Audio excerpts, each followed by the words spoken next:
This is the final video to fix the RadeonInstaller.exe bad image. atiadlxx.dll is either not designed to run on Windows. Error.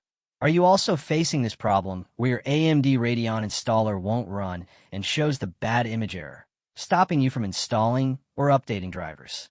I was also facing the same issue, and it was really frustrating. Every time I tried to install the drivers, it failed, and I couldn't use my graphics card properly. I searched online and saw many solutions on YouTube and Facebook, but most of them were too complicated. They involved manually replacing DLL files, editing system files, or running long commands that were hard to follow. I wasted a lot of time trying those methods, and some didn't even fix the error.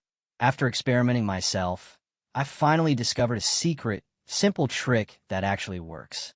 Using this trick, I was able to fix the RadeonInstaller.exe bad image error quickly and safely. You don't need to be a tech expert, and it works every time without causing new problems. My AMD driver's installed successfully, and my graphics card works perfectly. If you want to make a full step-by-step tutorial showing exactly how I do it, comment down below. Follow RadeonInstaller because this trick really helped me fix the RadeonInstaller.exe bad image error.